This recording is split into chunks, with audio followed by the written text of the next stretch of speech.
A private Jewish summer camp in the Adirondack Mountains of New York. A lake camp in the Shroon Lake region. Final week of the first session. Evening assembly, August 1952. Daniel, 12 years old, from the East Bronx, entering his fourth summer. He was sitting in the camp's outdoor assembly area with every other boy in the camp when the director walked out holding something that was not the evening program. Daniel recognized what was coming. He had been at this camp long enough to know what the director, holding something other than the program at evening assembly in the final week meant. The boy sitting to his right, Aaron, his bunkmate since they were both 9, had been at this camp the same number of summers. He knew equally well what was coming. Daniel did not look at Aaron. Aaron did not look at Daniel. In the Adirondack Jewish camps of the post-war era, color war was not announced. It was declared. The distinction mattered. An announcement is information. A declaration is a transformation. What was about to happen in the next 45 seconds was not the delivery of information the camp had been withholding. It was the reorganization of the entire social world the camp had built since the first day of the session. The 6 weeks of friendships, rivalries, bunk alliances, and established hierarchies, into a new configuration, one that had been decided before tonight, and that none of the boys in this assembly had been permitted to know. The signal that this reorganization was beginning had been agreed upon across decades of camp tradition, the director walking out with something that was not the program. When the director opened what he was holding and called the names of the 2 generals, one red, one gray, Daniel knew immediately which side he was on. Aaron was called to the other. What was it that the color war declaration changed in Daniel's relationship to Aaron in the 45 seconds between the director walking out and the names being called? And what had been built in the camp in 6 weeks that made the assignment to opposing teams mean something that the same assignment on day 1 of the session could not have produced? The first documented color war took place in 1916, not at a private camp on the coast of Maine or in the hills of Vermont. At Shroon Lake Camp, a Jewish boys' residential camp in the Adirondack Mountains of New York. Documented by historian Leslie Paris in Children's Nature, The Rise of the American Summer Camp, NYU Press, 2008. The tradition was called Red and Gray Week. The camp divided. A series of contests ran across multiple days. The social world of the camp reorganized itself around 2 colors. By the 1920s, documented accounts describe color war as a staple of the Northeastern camp experience. Series of small contests from checkers matches to swim meets, all yielding accumulated points. By the 1930s, those events had grown into structured multi-day competitions. By the post-war period, the tradition had become a 4 to 5 day event at many private camps, with established rituals, the theatrical announcement, the song competition, the closing score ceremony, that repeated across summers and accumulated institutional weight with each decade. What the Jewish Adirondack camps had discovered in 1916, and what spread from them into private camps across the Northeast and eventually the Midwest, was not simply a competitive event. It was a social technology with a specific hypothesis. The hypothesis, the community that the camp had built over 6 weeks, the bunk friendships, the established hierarchies, the tested alliances, could be reorganized in 45 seconds into a new configuration that required every member to perform in a different relationship to everyone else. And that 4 days of this reorganization produced something in the children who went through it that the 6 weeks of ordinary camp life had been building toward without announcing. The social world of the camp was the precondition for color war meaning anything. A competition between strangers on day 1 would have been sport. A competition between friends in the final week was something else. What was it about the theatrical declaration, the breakout, that converted 6 weeks of shared camp life into the raw material of competition in 45 seconds?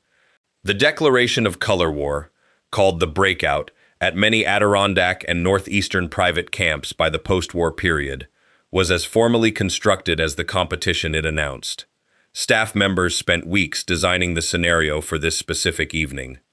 The assembly would begin as a normal program, then something would interrupt it. An arrival, a revelation, a staged event of increasing theatrical elaboration as the decades progressed, and each summer's staff tried to outdo the one before. The sealed envelope was the simpler form. Boats on the lake, arrivals by water at night, elaborate outdoor theater, these were the evolved versions that former campers at some Adirondack camps described from the 1960s onward. What the theatrical quality of the breakout produced was not excitement about the competition precisely. It produced a specific quality of attention. The whole camp turned toward the front of the assembly with the understanding that what was happening was not routine, that the normal categories of camp life were being suspended, and that what would emerge from the suspension would govern the next 4 days.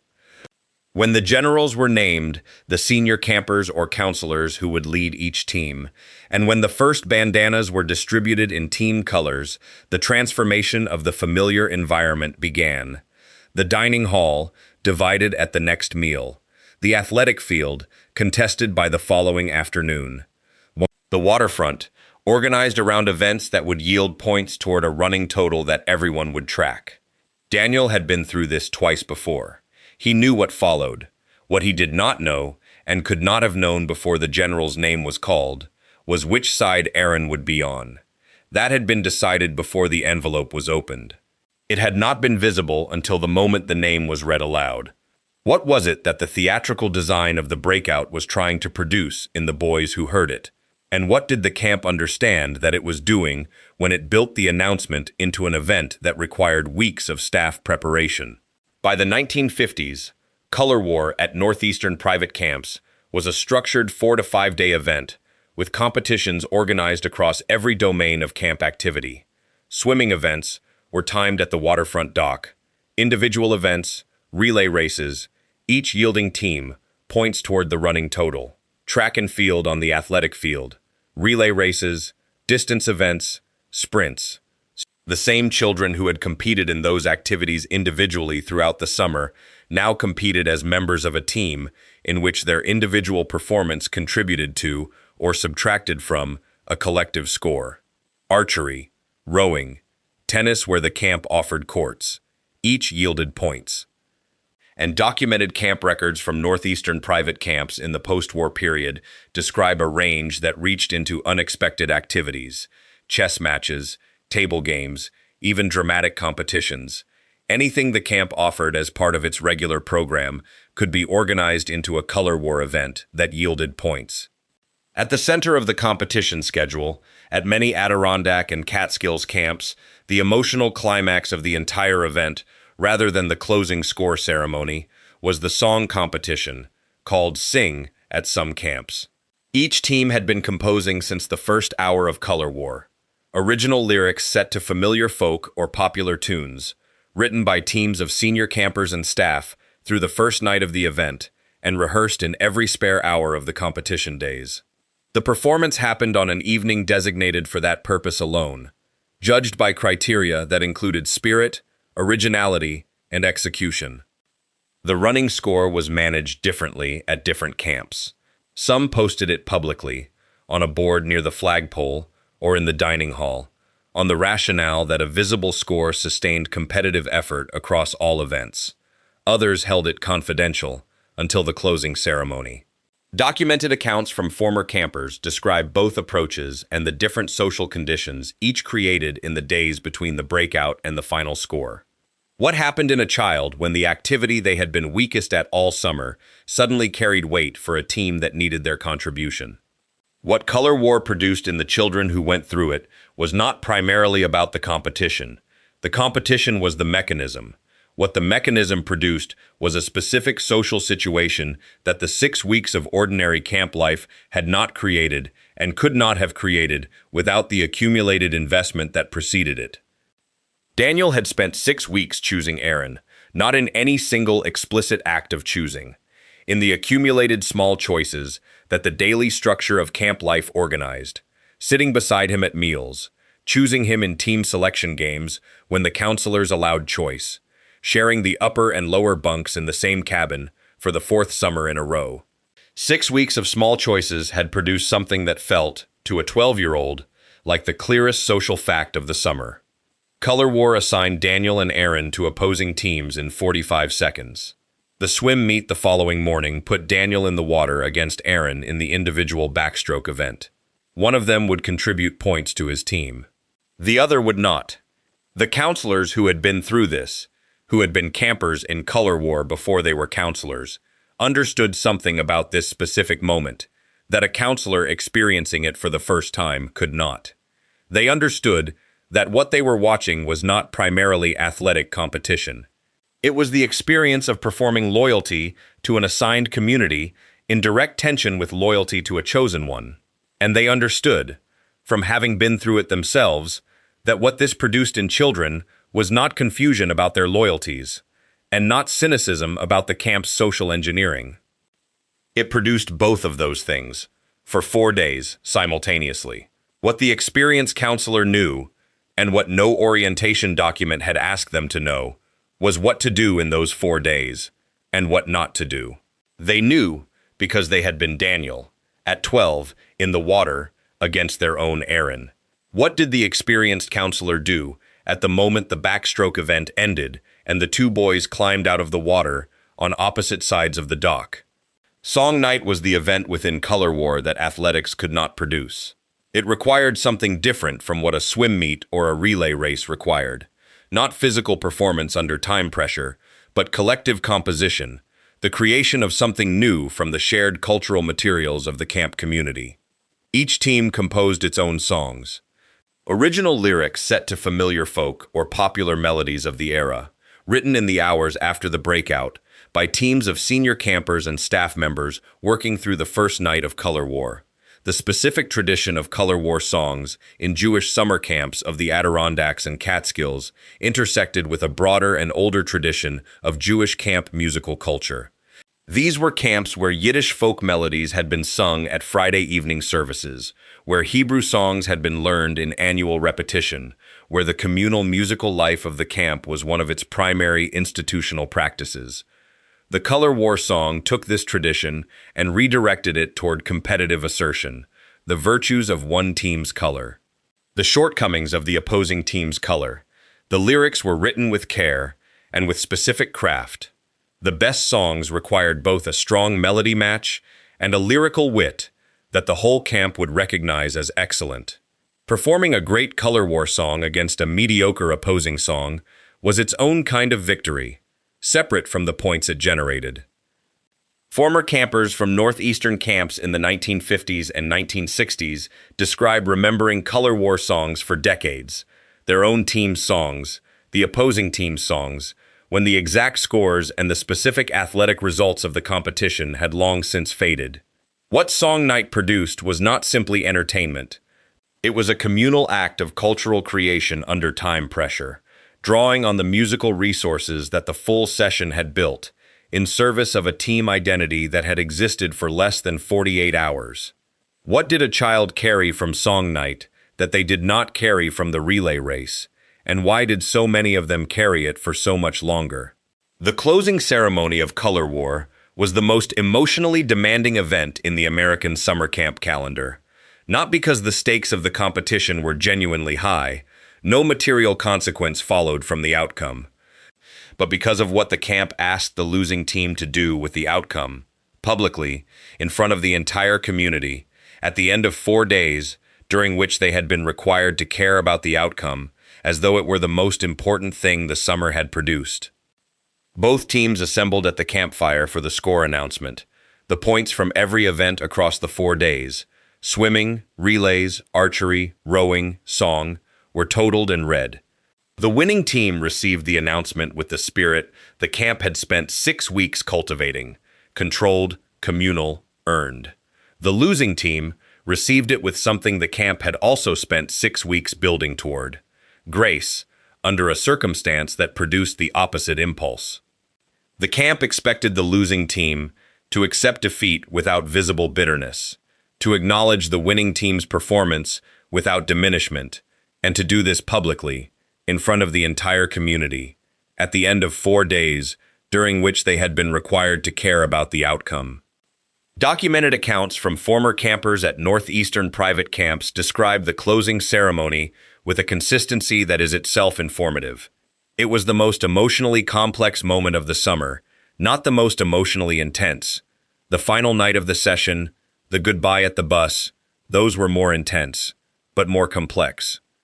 The simultaneous requirement of genuine competitive effort, genuine disappointment, and publicly performed grace was a combination that the ordinary social life of a 12-year-old American child organized rarely and briefly.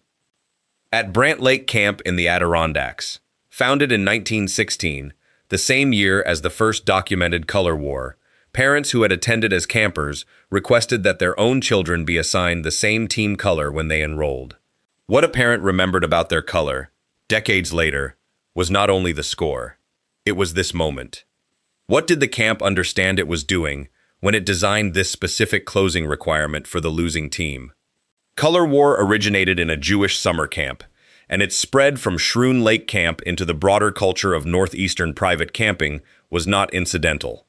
The Jewish Adirondack camps of the early 20th century were among the most inventive social institutions in American summer camping, places where the question of what a camp was supposed to do for its children was being answered with particular seriousness by directors who understood their camps as cultural institutions as well as recreational ones.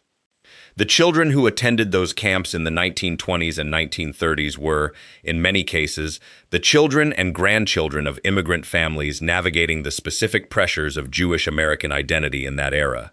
The Adirondack camps, like the Catskills camps that served a similar population, were places where the pressure of Americanization and the desire for Jewish cultural continuity existed in the same weekly schedule, sometimes in the same afternoon program. Color war, in this context, was not only a competitive tradition, it was a communal one. It required every member of the camp community, youngest camper to senior staff, to function as part of a collective project for 4 days. The song competition drew explicitly on the camp's musical tradition. The team identity was constructed from the cultural resources the full session had built. The tradition spread from Jewish Adirondack camps to private camps that served a broader population. What spread was the structure, the theatrical breakout, the multi-day competition across every camp activity, the song night, the closing ceremony, rather than the specifically Jewish cultural content. By the 1940s and 1950s, color war was documented at private camps across the Northeast without specific Jewish affiliation. What color war did not do was reach every American child who might have benefited from it. The private residential camps of the Adirondacks and Catskills served a specific population, and they served it with the exclusivity, racial, religious, economic, that characterized most American summer camping through the 1950s. Black children were excluded from most of these camps by formal or informal policy. The democratic reach of the tradition was limited by the democratic reach of the institution that carried it. What did the camps that invented color war understand about communal competition that the camps that received the tradition from them were not always able to replicate in the same form? Camp records from northeastern private residential camps describe an enrollment shift beginning in the late 1960s. The introduction of 4-week session options alongside traditional 6 to 8-week sessions. By the mid-1970s, documented ACA period accounts note that shorter sessions had become the dominant enrollment pattern at many camps that had previously offered only full summer programs. What the shorter session gave families: half the cost, half the separation, a child home in time for late summer family travel. These were real benefits that addressed real constraints. What the shorter session gave color war was a camp community that had existed for 14 days instead of 42 or 56. In 14 days, the social world that color war reorganized in 45 seconds had not fully formed. The bunk friendships existed. 7 days of sharing a cabin was enough for some of that. But the 6 weeks of accumulated small choices that gave Daniel's competition against Aaron in the backstroke its specific weight, those 6 weeks had not occurred. The reorganization happened. The camps that maintained color war in shorter sessions ran it. But the social world it reorganized was thinner, and what the 4-day competition produced was correspondingly thinner. A contest, rather than the specific social experiment that the long session had been building toward since the first day. The breakout still came, the bandanas were still distributed, song night still happened. The closing ceremony was held, and both teams assembled at the fire, and the scores were read, and the losing team was expected to produce grace. But what the losing team had been required to care about for 4 days, the specific team loyalty forged from 6 weeks of chosen friendships suddenly reorganized, was not the same thing in 14 days that it had been in 56. The emotional complexity of the closing ceremony's required the prior complexity of what had been built. Daniel Stern returned to his Adirondack camp for 6 summers. He became a counselor at 19. In his 3rd summer as a counselor, he stood at the edge of the assembly area when the director walked out holding something that was not the evening program, and he watched the boys in the front row, 4th-year campers sitting beside their bunkmates, understand what was coming before it was announced. He had not explained to any of them what color war was. They had been here long enough to know.